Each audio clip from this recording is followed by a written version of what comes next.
Olá, eu sou o professor Rafael Teixeira e essa é a videoaula de Sociologia do primeiro bimestre do módulo 3.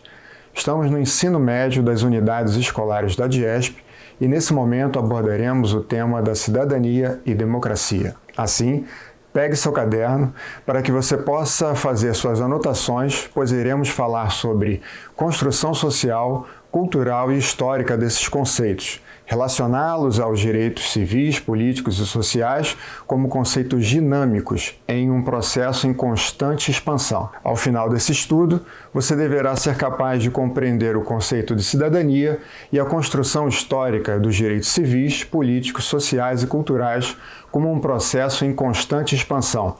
Identificar, na prática, o que é ser cidadão, relacionar o conceito de cidadania com o conceito de democracia, entender e perceber o seu potencial como agente transformador da realidade à sua volta. Relacioná-los aos temas do Brasil como um tema do trabalho no Brasil. Bom, agora vamos apresentar o conceito de cidadania.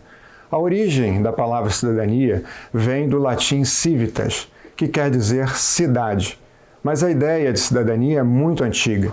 Surgiu no século 8 a.C., na Grécia, uma sociedade, em que os homens eram considerados livres e iguais, a chamada polis grega, onde todas as decisões que afetariam a comunidade eram discutidas, deliberadas e votadas. Nesse período, a cidade esteve longe de ser universal, pois apenas era considerado cidadão aquele que possuía riquezas materiais e propriedades de terra. Era nascido em terras gregas. Em Roma, a palavra cidadania era usada para indicar a situação política de uma pessoa e direitos que essa pessoa tinha ou podia exercer. Já na Idade Média, com o feudalismo, a cidadania encontrou alguns obstáculos, havendo inúmeros aspectos que inviabilizavam sua existência. O poder do feudalismo era administrado pela Igreja Católica e o exercício desse poder era hierárquico e inquestionável. Sob essa estrutura, não poderia existir cidadania, pois o feudalismo, o poder era dividido de forma arbitrária e os mandos da Igreja eram incontestáveis. O período entre o século XIV e século XVI, denominado Renascimento, foi a época de transição do feudalismo para o capitalismo e foi marcado pelo ressurgimento da cidadania. Era considerado cidadão aquele que possuía o direito sobre as questões da cidade-estado. Tal direito não abrangia a todos. A cidadania era um privilégio da elite dominante. Aristóteles definiu o cidadão como todo aquele que tem o direito e, consequentemente, o dever de formar um governo. Hoje, ser cidadão é ter direitos e deveres e é ser reconhecido como um membro pleno e igual da sociedade. Já a cidadania é a conquista de tais direitos e o cumprimento dos deveres. É através da cidadania que o indivíduo pode exercer seu papel fundamental no desenvolvimento da sociedade, lutando por melhores garantias individuais e coletivas e por direitos essenciais como direito à vida, à liberdade, à propriedade e à igualdade. Um fato marcante que levou a cidadania ao conhecimento de hoje foi a Carta de Direito da ONU, de 1948. Nela, afirma-se que todos os homens são iguais perante a lei, independente de raça, credo ou etnia. Confere-se o direito a um salário digno, à educação, à saúde, à habitação e ao lazer, assegurando-se o direito de livre expressão, de militar em partidos políticos, sindicatos, movimentos e organizações da sociedade civil. No que diz respeito aos deveres, a Carta estabelece que cabe aos homens fazer valer os direitos para todas as pessoas, ter a responsabilidade pelo grupo social, respeitar e cumprir as normas e leis elaboradas e decididas coletivamente. No que diz respeito à democracia, conceito de origem grega que significa demos, povo, kratos, poder, a democracia grega era restrita a essa ideia que só começou a mudar a partir da Revolução Francesa e do Iluminismo moderno, que, mesmo do republicanismo, passaram a advogar por uma participação política de todas as classes sociais. Ainda na modernidade, apesar de avanços políticos e de uma ampliação do conceito de democracia, as mulheres não tinham acesso a qualquer tipo de participação democrática ativa nos países republicanos.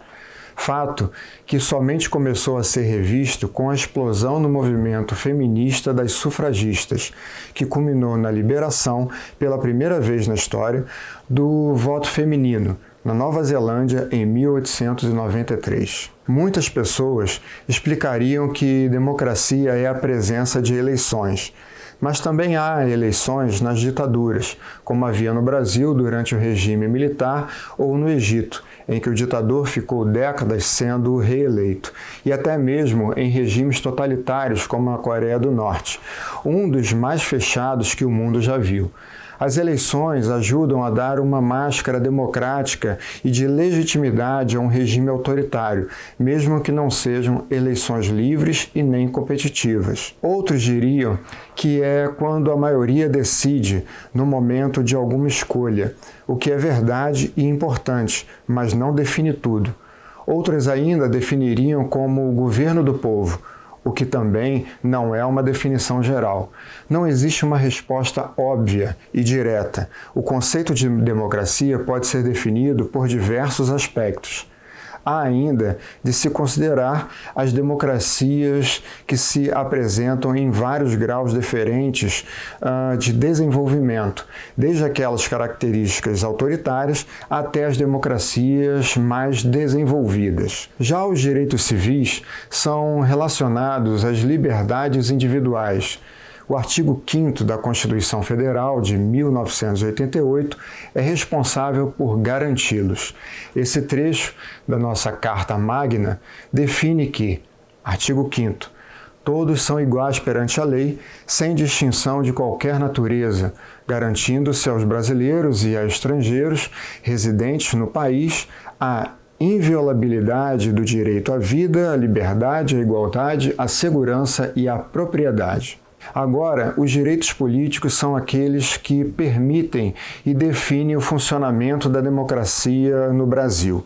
Especificados no artigo 14 da Constituição, eles definem que a soberania será exercida pelo sufrágio universal e pelo voto direto e secreto, com valor igual a todos e, nos termos da lei, mediante plebiscito, referendo ou iniciativa popular. Os direitos políticos garantem a participação do cidadão no governo e o direito de eleger e de ser eleito, realizar manifestações políticas e mesmo fundar partidos políticos. Os direitos sociais surgiram em razão do tratamento desumano vivido pela classe operária durante a Revolução Industrial na Europa, nos séculos XVIII e XIX. A principal característica dessa revolução foi a substituição do trabalho artesanal pela produção em grande escala e com o uso das máquinas.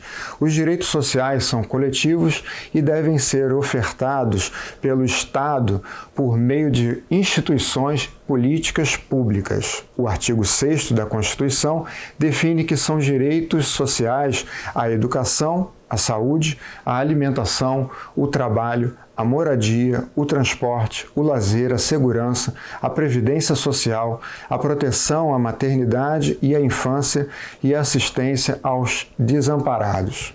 Bom, estamos chegando ao final desta aula. Anotou tudo em seu caderno? Então compartilhe esses conceitos com seus colegas, ok? Um forte abraço e até o próximo encontro.